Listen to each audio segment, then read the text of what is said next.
सभी साईं भक्तों को ओम साईं राम, जय साईं राम। आप सभी ने 3 अध्याय तक की जो भी है जैसा थोड़ा सा सारांश आप सबसे बात किया और सुना, बताया जैसा, वैसे ही आज अध्याय 4 की तरफ आ गए हम लोग। और अध्याय 4 में बाबा ने क्या कहा है, हेमांड पंत जी ने क्या लिखा है, वो हम सब समझेंगे और सुनेंगे। जितना भी हमें समझ में आया आप सबको उतना ही समझाने की कोशिश करते हैं। तो चलते हैं अध्याय 4 की तरफ।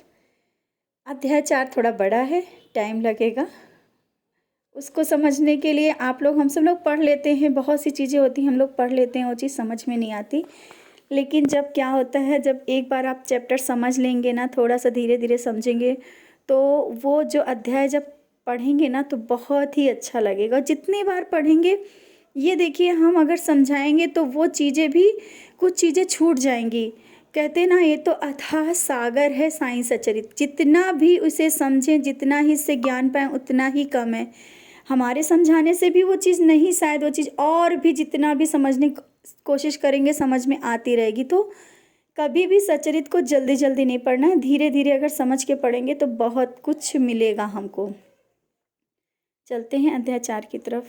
साईं सचरित में अध्याय 4 में आज पूरा जो हेडिंग ऊपर दे दिया होता है उसमें क्या है, श्री साईं बाबा का शिरडी में प्रथम आगमन, संतों का अवतार कार्य, पवित्र तीर्थ शिरडी, श्री साईं बाबा का व्यक्तित्व और गोली बुआ का अनुभव, श्री विट्ठल का प्रकट होना, क्षीर सागर की कथा और दासगढ़ू का प्रयाग स्नान। श्री साईं बाबा का शिरडी में प्रथम आगमन और 3 वाड़े। इसमें देखिए कितनी चीज़ें दे दी गई, एक बार में ही सब चीज़ें बताई गई हैं। तो इसमें जो सब चीज़ें जो पहले जो हम लोग देखते हैं ना, जो ऊपर हेडिंग दी होती है, ये सब अलग अलग होते हैं चैप्टर में और स्टोरी दी हुई होती है। तो उसको उसी तरीके से पढ़ना स्टार्ट करेंगे हम लोग। जब अध्याय 4 पढ़ते हैं तो स्टार्टिंग में जो थोड़ा जो अध्याय में क्या है वो समझाया जाता है। लिखा हुआ है कि भगवत गीता के प्रथम श्री कृष्ण कहते हैं कि जब जब धर्म की हानि होती है और अधर्म की वृद्धि होती है, तब मैं अवतार धारण करता हूँ। देखिए, इसमें पहले भी श्री कृष्ण जी बोल चुके हैं और बोला है कि जब जब भी धर्म की हानि होती है तब कोई ना कोई अवतारी पुरुष जन्म लेता है। तो हमारे साईं बाबा समझाने की कोशिश वही की है। तो सारांश में यही कि हमारे साईं ने कलयुग में जन्म लिया। हमारे बाबा ने जब देखा कि हिंदू और मुसलमान करके दुनिया समाज लड़ा जा रहा है, तब उनका अवतार हुआ, सबका मालिक एक है, बताने के लिए कि हम सब एक हैं, सबका भगवान एक है, हम लोग क्यों लड़ रहे हैं। तो हमारे बाबा क्या थे, एक अवतार लिए थे। अवतार लिया धरती पर हम सबको एक शिक्षा देने के लिए। जैसे हर एक जन्म में किसी न किसी अवतारी पुरुष का जन्म हुआ, वैसे ही हमारे बाबा का भी जन्म कलयुग में हुआ। और वो बाबा ने ही हम लोगों को इतनी सरलता से, इतने सरल भाव से पूजा करने को बताया है। तो कहा गया है कि धन, संतान और स्त्री ही सर्वस्व है। यह इस प्रकार का लोग सत्य मार्ग से विचलित होकर, अब जब कलयुग कब आता है, जब कलयुग ही चल रहा है, हम लोग सब कुछ भूल करके घर, पैसा और अपने परिवार में इतना मतलब खो जाते हैं कि बहुत, हम लोग संतों का संग भी भूल गए हैं, हम लोग भगवान को भी भूलते जा रहे हैं। जब हम ऐशो आराम में पड़ जाते हैं तो हम बहुत कुछ एक साइड करके अपने ऐशो आराम में खोने लगते हैं। हमें वो चीज़ें नहीं अच्छी लगती हैं जो कि एक हमारे लिए बहुत ही अमृत है। और कहते हैं ना कि संतों का संग, संत समागम, भगवान के चरणों में बैठना, ये हमारे एक, कहते हैं ना, एक आंतरिक भोजन है, जो आध्यात्मिक भोजन जो हम करना भूल जाते हैं। तो जब कलयुग आता है, ये तो कलयुग चल रहा है, हम सब उसमें बैठे ही हैं और देख ही रहे हैं। तब हमारे बाबा, उस समय तो इतना नहीं था, तब हमारे बाबा ने सब कुछ बताया और बता के गए हैं, जिससे हम लोग अगर उस रास्ते पे चलें तो हम लोग बहुत चीज़ों से बच सकते हैं। इस अध्याय में बाबा का ये चीज़ बताई गई है। फिर बोला गया है कि बाबा कैसे आए, मतलब हम लोग बोलते हैं ना कि बाबा का आगमन कैसे हुआ। तो पवित्र तीर्थ शिरडी, हमारी जो शिरडी है ये पवित्र तीर्थ कैसे बन गई। आप सबको इतना तो थोड़ा बहुत तो सबको मालूम होगा कि कैसे अहमदनगर ज़िले में गोदावरी नदी के तट पर एक है, क्या है, शिरडी, जो कि बहुत ही पावन पवित्र तीर्थ है जिसमें हम लोग जाने के लिए तरसते हैं। गोदावरी के तट पर है और उसमें ही बाबा हमारे आए, निवास किए और आज भी बैठे हैं। हम सब जाते हैं और अपनी आत्मा और अपनी आँखों को, अपने मन को, अपने विचारों को तृप्त करते हैं। और फिर इसके बाद है श्री साईं बाबा का व्यक्तित्व। बाबा का व्यक्तित्व कैसा था, बाबा कैसे थे, उस बारे में बताया गया है कि बाबा तो क्या हैं। बाबा तो हम सब समझते हैं ना कि बाबा के चित्र का अवलोकन कैसे कर सकते हैं, लेकिन फिर भी थोड़ा बहुत हेमंत पंत जी ने कहा है कि करेंगे। उन्होंने इस भवसागर पर विजय प्राप्त कर ली, जिसे पार करना महान, दुष्कर तथा कठिन है। शांति उनका आभूषण था। बाबा का व्यक्तित्व कैसा था, शांति, ज्ञान की साक्षात प्रतिमा थे। बाबा एक सीधे सरल स्वभाव में, ना ही उनके पास दिखावा था, ना ही कोई दूर से देख के समझ सकता था कि अवतारी पुरुष हैं, ये हमारे भगवान हैं। और वो कभी ना किसी को अपने ज्ञान का कुछ ऐसा बताते थे कि हाँ हमारे पास ये चीज़ है। सरल स्वभाव के थे, जो कि कोई भी जाकर के बाबा से बात कर सकता था। जरा सा भी बाबा में कोई जान नहीं सकता था कि हमारे बाबा ये ईश्वर हैं। और उन्होंने अपने को इतना सरलता से अपने ज्ञान को धीरे धीरे हम लोगों तक पहुंचाया, जो कि आज हम सब लोग बाबा के उस ज्ञान को पाने के लिए तरस रहे हैं और बाबा के दर्शन के लिए तरसते हैं। तो बाबा अपने जो भी कुछ छोड़ के गए हैं, उनका व्यक्तित्व उस समय जिन लोगों ने देखा बाबा के व्यक्तित्व को दूर से ही देख करके उसमें मुग्ध हो जाते थे। बाबा के मुख से हमेशा एक अमृत वर्षा होती रहती। बाबा की नज़रों में अमीर और गरीब कोई नहीं थे, सब एक समान थे। और मान और अपमान तो में किंचित मात्र भी उनकी चिंता वो करते ही नहीं थे। आज हम सब मान और सम्मान को लेकर एक दूसरे से लड़ जाते। बाबा को अगर चौथे अध्याय में पढ़े तो बाबा ने कहा उनमें मान और सम्मान, उनके दिमाग से बिल्कुल वो चीज़ थी ही नहीं कि जहाँ हमें मान मिले हमारा सम्मान ही बहुत कुछ है। नहीं, वह निर्भय होकर संभाषण करते, भांति भांति के लोगों से मिलजुल कर रहते। देखिए, बाबा ने हमेशा कहा है कि अपनी जो भी बात है, सच्चाई है तो सामने रखना, उसमें डरना नहीं और सबसे मिलजुल कर रहना। और बाबा ऐसा नहीं, बाबा हर तरह से नृत्य का आनंद भी लेते थे, गज़ल और कव्वाली भी सुनते थे। इतना सब करते हुए भी, इतना सब कर, क्योंकि उन्हें समाज में दिखाना था, वो समाधि की किंचित मात्र भी भंग, मतलब उनका जो एक समाधि में जब बैठते थे तो उनमें ये नहीं था कि उसमें जरा से भी कोई कमी आए।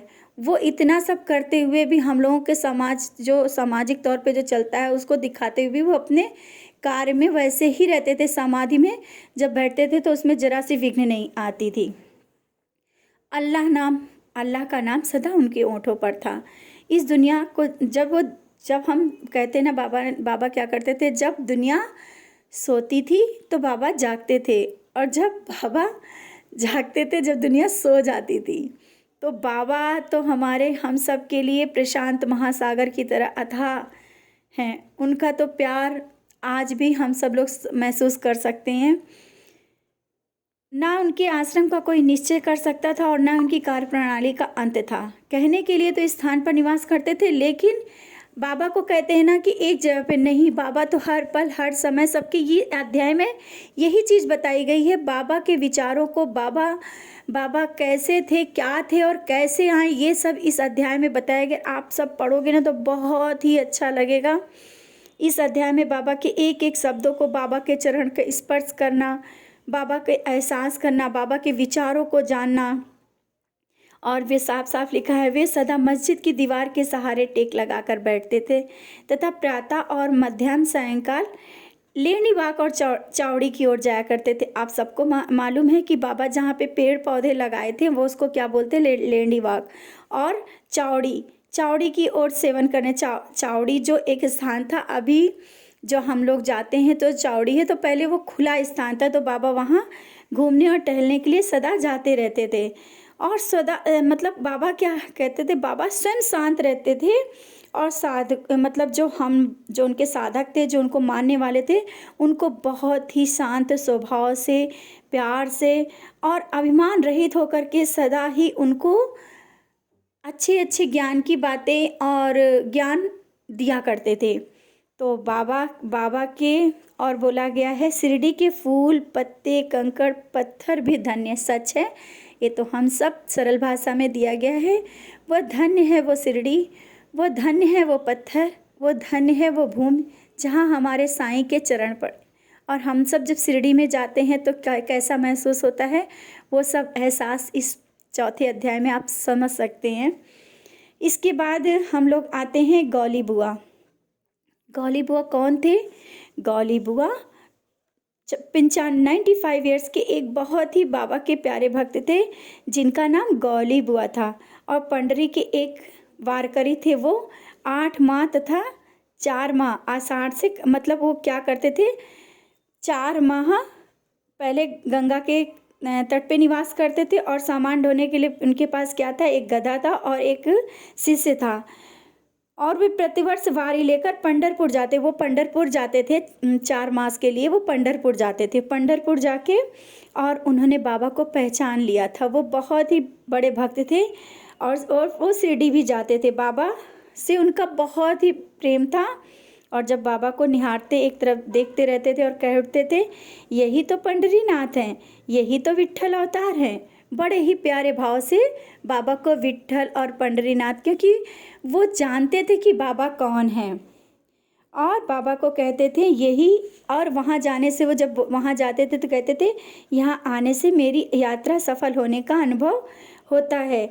श्री साईं बाबा सचमुच में ही पंढरीनाथ हैं। बाबा उन्होंने बार बार कहा है कि नहीं बाबा सचमुच, ये आप सब लोग विश्वास दिलाते हैं कि सच में ये पंढरीनाथ हैं। फिर इसके बाद है आगे, विट्ठल स्वयं प्रकट हुए। बाबा श्री साईं बाबा ईश्वर चिंतन और भजन में विशेष अभिरुचि थी। वे सदैव अल्लाह मालिक पुकारते, तब भक्तों से कीर्तन सप्ताह करवाते थे। बाबा क्या करवाते थे, सबसे कीर्तन, 1 हफ्ते कीर्तन सप्ताह करते थे। तो इसे बाबा ने, अच्छा एक बार बाबा ने सबसे कहा कि कीर्तन सप्ताह करो, तो लोगों ने कहा ठीक है। दासगढ़ू को बोला कि ठीक है कीर्तन सप्ताह और करो, और आज्ञा दे दी। दासगढ़ू ने बाबा से क्या कहा, ठीक है हम कीर्तन सप्ताह करेंगे, आपने जो कहा है वो हम करेंगे, लेकिन एक शर्त रखी कि अच्छा बताओ क्या बाबा, अगर हम कीर्तन सप्ताह करेंगे तो विट्ठल प्रकट होंगे? तो बाबा ने कहा क्यों नहीं, आपके दर से कोई न खाली गया, अपने दामन को भर के सवाली गया।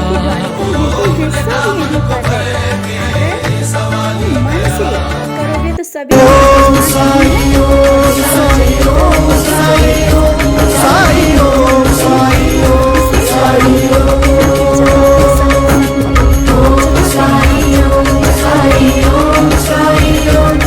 जा रहे हो, वहाँ पे ऐसा हो सकता है कि बाबा के होने का एहसास न, बाबा अवश्य होते हैं। उस समय भी यही हुआ। बाबा ने कहा कि जरूर विट्ठल दर्शन, लेकिन वो चंचल हैं, उन्हें पकड़ लेना। और सप्ताह समाप्त होने के बाद विट्ठल भगवान इस प्रकार प्रकट हुए। कैसे हुए, काका दीक्षित जब स्नान करके उठे तो उनको बाबा की एक छवि, विट्ठल की एक छवि दिखी, विट्ठल के दर्शन हुए। दोपहर के समय जब बाबा के दर्शन के लिए मस्जिद पहुँचे तो बाबा ने पूछा क्यों दर्शन हुए थे?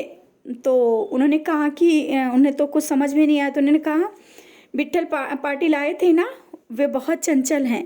उन्होंने कहा विट्ठल बहुत चंचल हैं, उन्हें पकड़ लेना। उनको समझ में नहीं आया। फिर इसके बाद प्रातःकाल फिर घटना घट, दोपहर के समय उन्होंने पुनः दर्शन हुए। उसी दिन एक चित्र बेचने वाला, कैसे कहते हैं कि विट्ठल के दर्शन हुए, विट्ठल का जरूरी थोड़ी विट्ठल चल के आए। उनके यहाँ जब वो दोपहर के समय चित्र बेचने वाला विट्ठल भगवान के बहुत से चित्र लेकर के सामने से निकला, और जब उनको याद आया कि बाबा ने तो कहा था कि विट्ठल दर्शन, तो उन्होंने एक चित्र खरीदा और अपने घर में लगाया। तो यही था कि हम लोग जिस भाव से जैसे याद करते हैं, तो ज़रूरी नहीं है कि साक्षात ही आकर के प्रकट, कोई ना कोई रूप में ज़रूर आते हैं, जैसा कि सचरित में ही दिया गया है। और लोग देखते हैं कि किसी न किसी के यहाँ बाबा फ़ोटो में फ्रेम के द्वारा या मूर्ति से किसी न किसी हर एक के घर पहुँचते हैं। फिर इसके बाद है भगवंतराव क्षीरसागर की कथा। श्री विट्ठल पूजन में बाबा की कितनी रुचि थी वह भगवंतराव क्षीरसागर की कथा से स्पष्ट है। भगवंतराव के पिता जो थे विठोबा के परम भक्त थे, जो प्रतिवर्ष पंढरपुर को वारी लेकर जाते थे। उनके घर में विठोबा की मूर्ति थी जिनकी वह नित्य प्रति पूजा करते थे, और उनकी मृत्यु के पश्चात उनके पुत्र ने यही पूजा स्टार्ट कर दी। श्राद्ध आदि समस्त कार्य करना छोड़ दिया। भगवंतराव शिरडी आए और उन्होंने बाबा को देखते ही कहने लगे, इनके पिता तो परम भक्त थे, वो क्या है भूल गए थे। तो बाबा ने उनको याद दिलाया और उनसे भी उसी तरह से पूजा और नैवेद्य अर्पण कराना स्टार्ट किया। और बाबा ने क्या कहा, जैसे कहते हैं हम लोग कभी भगवान को भोग लगाते हैं कुछ दिनों तक, जैसे कि हम लोग हमारे माँ बाप लगा रहे, हम लोग ना लगाएं तो भगवान को भी लगता है कि ना इनके बच्चे भूल गए हैं। तो बाबा ने वैसे ही उनको याद दिलाया और उनसे भी वही नैवेद्य अर्पण करवाया और ये बोला कि मैं भी तो बहुत दिनों से भूखा था, मतलब बाबा ने नैवेद्य अर्पण करवाया। और फिर इसके बाद है दासगढ़ों का प्रयाग स्नान। इसमें भी बहुत ही प्यारे ढंग से बताया गया है। कहते हैं ना कि बाबा ने इसमें बोला गया है कि दासगढ़ों कहाँ जा रहे थे, संगम स्नान के लिए जा रहे थे। बाबा ने उनसे पूछा कि कहाँ जा रहे हो, तो उन्होंने बताया कि हम गंगा स्नान के लिए जा रहे हैं और वहाँ जाने का निश्चय कर लिया। तो बाबा ने कहा इतनी दूर भटकने की क्या आवश्यकता है, अपना प्रयाग तो यहीं पर है, विश्वास करो। और बाबा को मतलब उनको विश्वास नहीं, मतलब विश्वास क्या होता, जो देखे कुछ हो समझ में आए तो विश्वास होता। तो जैसे ही दासगणों ने बाबा के चरणों में अपने सर को रखा, बाबा के चरणों से गंगा यमुना की धारा वेग से प्रभावित होने लगी। और यह चमत्कार देख करके दासगणों के मुंह से भक्ति की जो एक सागर होता है, जो एक मतलब कहते हैं ना भक्ति सागर उनके मुंह से निकल पड़ा और स्रोत वाहिनी स्वतः ही प्रभावित हो गई। मतलब वो उसी समय से भजन गाने लगे। जैसे ही वेग से गंगा और यमुना निकली थी वैसे ही उनके मुंह से उनकी स्रोत वाहिनी निकल पड़ी और उसी समय से दासगणों बाबा के भजन गाने लगे। और फिर यह है श्री साईं बाबा का शिरडी में प्रथम आगमन।